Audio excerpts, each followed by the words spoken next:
ओम नमो नारायण। दोस्तों, आज हम आपके लिए श्री सत्यनारायण भगवान की संपूर्ण कथा यानी पांचों अध्याय लेकर आए हैं। ध्यान से सुने। सत्य को नारायण के रूप में पूजना ही सत्यनारायण की पूजा है। इसका दूसरा अर्थ यह है कि संसार में एकमात्र नारायण ही सत्य है, बाकी सब माया है। सत्य में ही सारा जगत समाया हुआ है। सत्य के सहारे ही शेष भगवान पृथ्वी को धारण करते हैं। श्री सत्यनारायण व्रत का वर्णन देवर्षि नारद जी के पूछने पर स्वयं भगवान विष्णु ने अपने मुख से किया है। श्री सत्यनारायण कथा प्रथम अध्याय। श्री सत्यनारायण कथा प्राटम अध्याय। एक समय की बात है, नैशिरण्य तीर्थ में शनिकादि 88,000 ऋषियों ने श्री सूत जी से पूछा, है प्रभु, इस कलियुग में वेद विद्या रहित मनुष्यों को प्रभु भक्ति किस प्रकार मिल सकती है तथा उनका उद्धार कैसे होगा। हे मुनि श्रेष्ठ, कोई ऐसा तप बताए जिससे थोड़े समय में ही पुण्य मिले और मनवांछित फल भी मिल जाए। इस प्रकार की कथा सुनने की हम इच्छा रखते हैं। सर्वशास्त्रों के ज्ञाता सूत जी बोले, हे वैष्णवों में पूज्य, आप सभी ने प्राणियों के हित की बात पूछी है, इसलिए मैं एक ऐसे श्रेष्ठ व्रत को आप लोगों को बताऊंगा जिसे नारद जी ने लक्ष्मी नारायण जी से पूछा था और लक्ष्मीपति ने मुनिश्रेष्ठ नारद जी से कहा था। आप सब इसे ध्यान से सुनिए। एक समय की बात है, योगीराज नारद जी दूसरों के हित की इच्छा लिए अनेकों लोकों में घूमते हुए मृत्युलोक में आ पहुंचे। यहाँ उन्होंने अनेक योनियों में जन्मे प्रायः सभी मनुष्यों को अपने कर्मों द्वारा अनेकों दुखों से पीड़ित देखा। उनका दुख देख नारद जी सोचने लगे कि कैसा यत्न किया जाए जिसके करने से निश्चित रूप से मानव के दुखों का अंत हो जाए। इसी विचार पर मनन करते हुए वह विष्णुलोक में गए। वहां वह देवों के ईश नारायण की स्तुति करने लगे, जिनके हाथों में शंख, चक्र, गदा और पद्म थे, गले में वरमाला पहने हुए थे। स्तुति करते हुए नारद जी बोले, हे भगवान, आप अत्यंत शक्ति से संपन्न हैं, मन तथा वाणी भी आपको नहीं पा सकती है। आपका आदि, मध्य तथा अंत नहीं है। निर्गुण स्वरूप सृष्टि के कारण भक्तों के दुख को दूर करने वाले हैं, आपको मेरा नमस्कार है। नारद जी की स्तुति सुन विष्णु भगवान बोले, हे मुनिश्रेष्ठ, आपके मन में क्या बात है? आप किस काम के लिए पधारे हैं? उसे निसंकोच कहो। इस पर नारद मुनि बोले कि मृत्युलोक में अनेक योनियों में जन्मे मनुष्य अपने कर्मों के द्वारा अनेकों दुख से दुखी हो रहे हैं। हे नाथ, आप मुझ पर दया रखते हैं तो बताइए कि वो मनुष्य थोड़े प्रयास से ही अपने दुखों से कैसे छुटकारा पा सकते हैं। श्रीहरि बोले, हे नारद, मनुष्यों की भलाई के लिए तुमने बहुत अच्छी बात पूछी है। जिसके करने से मनुष्य मोह से छूट जाता है, वह बात मैं कहता हूं, उसे सुनो। स्वर्गलोक व मृत्युलोक दोनों में एक दुर्लभ उत्तम व्रत है जो पुण्य देने वाला है। आज प्रेमवश होकर मैं उसे तुमसे कहता हूँ। श्री सत्यनारायण भगवान का ये व्रत अच्छी तरह विधानपूर्वक करके मनुष्य तुरंत ही यहाँ सुख भोग कर मरने पर मोक्ष पाता है। श्रीहरि के वचन सुन नारद जी बोले कि उस व्रत का फल क्या है और उसका विधान क्या है? यह व्रत किसने किया था? इस व्रत को किस दिन करना चाहिए? सभी कुछ विस्तार से बताएं। नारद की बात सुनकर श्रीहरि बोले, दुख व शोक को दूर करने वाला, ये सभी स्थानों पर विजय दिलाने वाला है। मानव को भक्ति व श्रद्धा के साथ शाम को श्री सत्यनारायण की पूजा धर्मपरायण होकर ब्राह्मणों व बंधुओं के साथ करनी चाहिए। भक्ति भाव से ही नैवेद्य, केले का फल, घी, दूध और गेहूं का आटा सवाया लें।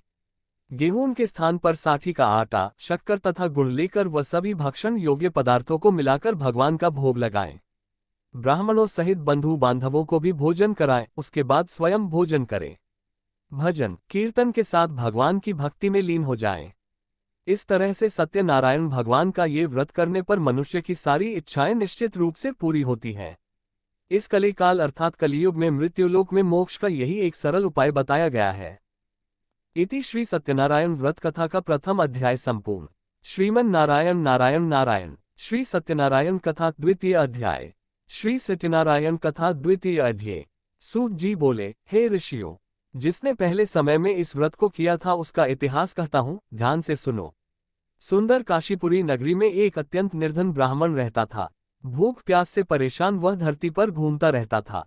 ब्राह्मणों से प्रेम करने वाले भगवान ने एक दिन ब्राह्मण का वेश धारण कर उसके पास जाकर पूछा, हे विप्र, नित्य दुखी होकर तुम पृथ्वी पर क्यों घूमते हो? दीन ब्राह्मण बोला, मैं निर्धन ब्राह्मण हूँ, भिक्षा के लिए धरती पर घूमता हूँ। हे भगवान, यदि आप इसका कोई उपाय जानते हो तो बताइए। वृद्ध ब्राह्मण कहता है कि सत्यनारायण भगवान मनोवांछित फल देने वाले हैं, इसलिए तुम उनका पूजन करो। इसे करने से मनुष्य सभी दुखों से मुक्त हो जाता है। वृद्ध ब्राह्मण बनकर आए सत्यनारायण भगवान उस निर्धन ब्राह्मण को व्रत का सारा विधान बताकर अंतर्धान हो गए। ब्राह्मण मन ही मन सोचने लगा कि जिस व्रत को वृद्ध ब्राह्मण करने को कह गया है मैं उसे जरूर करूंगा। ये निश्चय करने के बाद उसे रात में नींद नहीं आई। वह सवेरे उठकर सत्यनारायण भगवान के व्रत का निश्चय कर भिक्षा के लिए चला गया। उस दिन निर्धन ब्राह्मण को भिक्षा में बहुत धन मिला, जिससे उसने बंधु बांधवों के साथ मिलकर श्री सत्यनारायण भगवान का व्रत संपन्न किया। भगवान सत्यनारायण का व्रत संपन्न करने के बाद वह निर्धन ब्राह्मण सभी दुखों से छूट गया और अनेक प्रकार की संपत्तियों से युक्त हो गया। उसी समय से यह ब्राह्मण हर माह इस व्रत को करने लगा। इस तरह से सत्यनारायण भगवान के व्रत को जो मनुष्य करेगा वह सभी प्रकार के पापों से छूटकर मोक्ष को प्राप्त होगा। जो मनुष्य इस व्रत को करेगा वह भी सभी दुखों से मुक्त हो जाएगा। सूत जी बोले कि इस तरह से नारद जी से नारायण जी का कहा हुआ श्री सत्यनारायण व्रत को मैंने तुमसे कहा। हे विप्रो, मैं अब और क्या कहूँ। ऋषि बोले, हे मुनिव, संसार में उस विप्र से सुनकर और किस किस ने इस व्रत को किया, हम सब इस बात को सुनना चाहते हैं। इसके लिए हमारे मन में श्रद्धा का भाव है। सूत जी बोले, हे मुनियों, जिस जिसने इस व्रत को किया है वह सब सुनो। एक समय वही विप्र धन व ऐश्वर्य के अनुसार अपने बंधु बांधवों के साथ इस व्रत को करने को तैयार हुआ।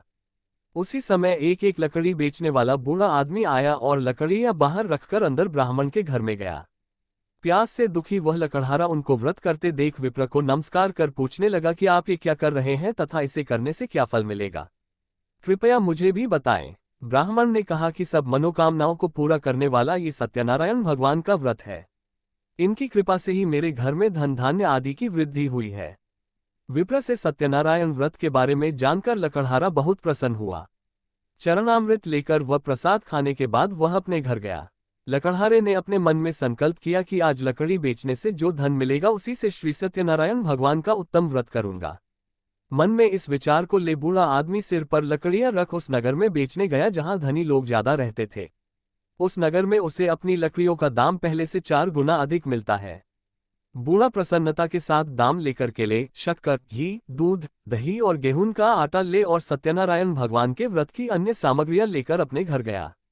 वहां उसने अपने बंधु बांधवों को बुलाकर विधि विधान से सत्यनारायण भगवान का पूजन और व्रत किया। इस व्रत के प्रभाव से वह बूढ़ा लकड़हारा धनपुत्र आदि से युक्त होकर संसार के समस्त सुख भोग अंतकाल में बैकुंठ धाम चला गया। इति श्री सत्यनारायण व्रत कथा का 2वां अध्याय संपूर्ण। श्रीमन नारायण नारायण नारायण। श्री सत्यनारायण कथा 3वां अध्याय। सूत जी बोले, हे श्रेष्ठ मुनियों, अब आगे की कथा कहता हूँ। पहले समय में उल्कामुख नाम का एक बुद्धिमान राजा था। वह सत्यवक्ता और जितेंद्रिय था।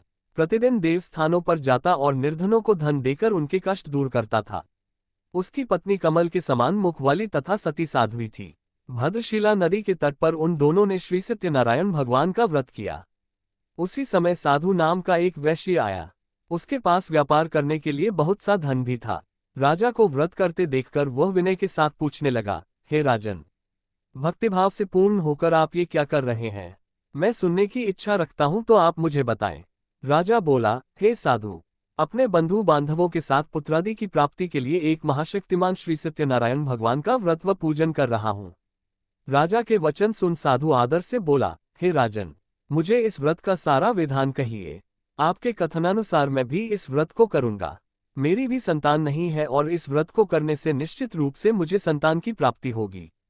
राजा से व्रत का सारा विधान सुन व्यापार से निवृत्त हो वह अपने घर गया। साधु वैश्य ने अपनी पत्नी को संतान देने वाले इस व्रत का वर्णन कह सुनाया और कहा कि जब मेरी संतान होगी तब मैं इस व्रत को करूंगा। साधु ने इस तरह के वचन अपनी पत्नी लीलावती से कहे। एक दिन लीलावती पति के साथ आनंदित हो सांसारिक धर्म में प्रवृत्त होकर सत्यनारायण भगवान की कृपा से गर्भवती हो गई। 10वें महीने में उसके गर्भ से एक सुंदर कन्या ने जन्म लिया। दिनों दिन वह ऐसे बढ़ने लगी जैसे कि शुक्ल पक्ष का चंद्रमा बढ़ता है। माता पिता ने अपनी कन्या का नाम कलावती रखा। एक दिन लीलावती ने मीठे शब्दों में अपने पति को याद दिलाया कि आपने सत्यनारायण भगवान के जिस व्रत को करने का संकल्प किया था उसे करने का समय आ गया है, आप इस व्रत को करिए। साधु बोला कि हे प्रिय, इस व्रत को मैं उसके विवाह पर करूंगा। इस प्रकार अपनी पत्नी को आश्वासन देकर वह नगर को चला गया। कलावती पिता के घर में रह वृद्धि को प्राप्त हो गई। साधु ने एक बार नगर में अपनी कन्या को सखियों के साथ देखा तो तुरंत ही दूत को बुलाया और कहा कि मेरी कन्या के योग्य वर देख कर आओ। साधु की बात सुनकर दूत कंचन नगर में पहुंचा और वहां देखभाल कर लड़की के सुयोग्य वानिक पुत्र को ले आया। सुयोग्य लड़के को देख साधु ने बंधु बांधवों को बुलाकर अपनी पुत्री का विवाह कर दिया, लेकिन दुर्भाग्य की बात यह कि साधु ने अभी भी श्री सत्यनारायण भगवान का व्रत नहीं किया। इस पर श्री भगवान क्रोधित हो गए और श्राप दिया कि साधु को अत्यधिक दुख मिले। अपने कार्य में कुशल साधु बनिया जमाई को लेकर समुद्र के पास स्थित होकर रत्नासारपुर नगर में गया। वहां जाकर दामाद ससुर दोनों मिलकर चंद्रकेतु राजा के नगर में व्यापार करने लगे। एक दिन भगवान सत्यनारायण की माया से एक चोर राजा का धन चुराकर भाग रहा था। उसने राजा के सिपाहियों को अपना पीछा करते देख चुराया हुआ धन वहां रख दिया जहां साधु अपने जमाई के साथ ठहरा हुआ था। राजा के सिपाहियों ने साधु वैश्य के पास राजा का धन पड़ा देखा तो वह ससुर जमाई दोनों को बांधकर प्रसन्नता से राजा के पास ले गए और कहा कि उन दोनों चोरों हम पकड़ लाए हैं, आप आगे की कार्यवाही की आज्ञा दें। राजा की आज्ञा से उन दोनों को कठिन कारावास में डाल दिया गया और उनका सारा धन भी उनसे छीन लिया गया। श्री सत्यनारायण भगवान से श्राप से साधु की पत्नी भी बहुत दुखी हुई। घर में जो धन रखा था उसे चोर चुरा ले गए। शारीरिक तथा मानसिक पीड़ा व भूख प्यास से अति दुखी हो अन्न की चिंता में कलावती के ब्राह्मण के घर गई। वहां उसने श्री सत्यनारायण भगवान का व्रत होते देखा, फिर कथा भी सुनी। वह प्रसाद ग्रहण कर वह रात को घर वापस आई। माता के कलावती से पूछा कि हे पुत्री, अब तक तुम कहाँ थी? तेरे मन में क्या है? कलावती ने अपनी माता से कहा, हे माता, मैंने एक ब्राह्मण के घर में श्री सत्यनारायण भगवान का व्रत देखा है। कन्या के वचन सुन लीलावती भगवान के पूजन की तैयारी करने लगी। लीलावती ने परिवार व बंधुओं सहित सत्यनारायण भगवान का पूजन किया और उनसे वर मांगा कि मेरे पति तथा जमाई शीघ्र घर आ जाएं। साथ ही यह भी प्रार्थना की कि हम सबका अपराध क्षमा करें। श्री सत्यनारायण भगवान इस व्रत से संतुष्ट हो गए और राजा चंद्रकेतु को सपने में दर्शन दे कहा कि हे राजन, तुम उन दोनों वैश्यों को छोड़ दो और तुमने उनका जो धन लिया है उसे वापस कर दो। अगर ऐसा नहीं किया तो मैं तुम्हारा धन, राज्य व संतान सभी को नष्ट कर दूंगा। राजा को ये सब कहकर वह अंतर्धान हो गए। प्रातःकाल सभा में राजा ने अपना सपना सुनाया, फिर बोले कि बनिक पुत्रों को कैद से मुक्त कर सभा में लाओ। दोनों ने आते ही राजा को प्रणाम किया। राजा मीठी वाणी में बोला, हे महानुभावों, भाग्यवश ऐसा कठिन दुख तुम्हें प्राप्त हुआ है, लेकिन अब तुम्हें कोई भय नहीं है। ऐसा कह राजा ने उन दोनों को नए वस्त्राभूषण भी पहनाए और जितना धन उनका लिया था उससे दुगुना धन वापस कर दिया। दोनों वैश्य अपने घर को चल दिए। इति श्री सत्यनारायण व्रत कथा का 3य अध्याय संपूर्ण। श्रीमन नारायण नारायण नारायण। श्री सत्यनारायण कथा 4th अध्याय। सूत बोले, वैश्य ने मंगलाचार कर अपनी यात्रा आरंभ की और अपने नगर की ओर चल दिए। उनके थोड़ी दूर जाने पर एक दंडी वेशधारी श्री सत्यनारायण ने उनसे पूछा, हे साधु, तेरी नाव में क्या है? अभिमानी वणिक हंसता हुआ बोला, हे दंडी, आप क्यों पूछते हो? क्या धन लेने की इच्छा है? मेरी नाव में तो बेल व पत्ते भरे हुए हैं। वैश्य के कठोर वचन सुन भगवान बोले, तुम्हारा वचन सत्य हो। दंडी ऐसे वचन कह वहां से दूर चले गए। कुछ दूर जाकर समुद्र के किनारे बैठ गए। दंडी के जाने के बाद साधु वैश्य ने नित्य क्रिया के पश्चात नाव को ऊंची उठते देखकर अचंभा माना और नाव में बेलपत्ते आदि देख वह मूर्छित हो जमीन पर गिर पड़ा। मूर्छा खुलने पर वह अत्यंत शोक में डूब गया। तब उसका दामाद बोला कि आप शोक न मनाएं, ये दंडी का शाप है, इसलिए हमें उनकी शरण में जाना चाहिए, तभी हमारी मनोकामना पूरी होगी। दामाद की बात सुनकर वह दंडी के पास पहुंचा और अत्यंत भक्तिभाव नमस्कार करके बोला, मैंने आपसे जो सत्य वचन कहे थे उनके लिए मुझे क्षमा दें। ऐसा कहकर महान शोकातुर हो रोने लगा। तब दंडी भगवान बोले, हे वणिक पुत्र, मेरी आज्ञा से बार बार तुम्हें दुख प्राप्त हुआ है, तू मेरी पूजा से विमुख हुआ। साधु बोला, हे भगवान, आपकी माया से ब्रह्मा आदि देवता भी आपके रूप को नहीं जानते, तब मैं अज्ञानी कैसे जान सकता हूँ? आप प्रसन्न होइए, अब मैं सामर्थ्य के अनुसार आपकी पूजा करूंगा। मेरी रक्षा करो और पहले के समान नौक में धन भर दो। साधु वैश्य के भक्तिपूर्वक वचन सुनकर भगवान प्रसन्न हो गए और उसकी इच्छानुसार वरदान देकर अंतर्धान हो गए। ससुर जमाई जब नाव पर आए तो नाव धन से भरी हुई थी। फिर वहीं अपने अन्य साथियों के साथ सत्यनारायण भगवान का पूजन कर अपने नगर को चल दिए। जब नगर के नजदीक पहुंचे तो दूत को घर पर खबर करने के लिए भेज दिया। दूत साधु की पत्नी को प्रणाम कर कहता है कि मालिक अपने दामाद सहित नगर के निकट आ गए हैं। दूत की बात सुन साधु की पत्नी लीलावती ने बड़े हर्ष के साथ सत्यनारायण भगवान का पूजन कर अपनी पुत्री कलावती से कहा कि मैं अपने पति के दर्शन को जाती हूँ, तू कार्य पूर्ण कर शीघ्र आ जा। माता के ऐसे वचन सुन कलावती जल्दी में प्रसाद छोड़ अपने पति के पास चली गई। प्रसाद की अवज्ञा के कारण श्री सत्यनारायण भगवान रुष्ट हो गए और नाव सहित उसके पति को पानी में डुबो दिया। कलावती अपने पति को वहां न पाकर रोती हुई जमीन पर गिर गई। नौक को डूबा हुआ देख व कन्या को रोता देख साधु दुखी होकर बोला कि हे प्रभु, मुझसे तथा मेरे परिवार से जो भूल हुई है उसे क्षमा करें। साधु के दीन वचन सुनकर श्री सत्यनारायण भगवान प्रसन्न हो गए और आकाशवाणी हुई, हे साधु, तेरी कन्या मेरे प्रसाद को छोड़कर आई है, इसलिए उसका पति अदृश्य हो गया है। यदि वह घर जाकर प्रसाद खाकर लौटती है तो इसे इसका पति अवश्य मिलेगा। यही आकाशवाणी सुन कलावती घर पहुंचकर प्रसाद खाती है और फिर आकर अपने पति के दर्शन करती है। उसके बाद साधु अपने बंधु बांधवों सहित श्री सत्यनारायण भगवान का विधि विधान से पूजन करता है। इस लोक का सुख भोग वह अंत में स्वर्ग जाता है। इति श्री सत्यनारायण व्रत कथा का चतुर्थ अध्याय संपूर्ण। श्रीमन नारायण नारायण नारायण। श्री सत्यनारायण भगवान की जय। श्री सत्यनारायण कथा पंचम अध्याय। सूत जी बोले, हे ऋषियों, मैं और भी एक कथा सुनाता हूँ, उसे भी ध्यानपूर्वक सुनो। प्रजापालन में लीन तुंगध्वज नाम का एक राजा था। उसने भी भगवान का प्रसाद त्याग कर बहुत ही दुख सहन किया। एक बार वन में जाकर वन्य पशुओं को मारकर वह बढ़ के पेड़ के नीचे आया। वहां उसने ग्वालों को भक्ति भाव से अपने बंधुओं सहित सत्यनारायण भगवान का पूजन करते देखा। अभिमानवश राजा ने उन्हें देखकर भी पूजा स्थान में नहीं गया और न ही उसने भगवान को नमस्कार किया। ग्वालों ने राजा को प्रसाद दिया, लेकिन उसने वह प्रसाद नहीं खाया और प्रसाद को वहीं छोड़ वह अपने नगर को चला गया।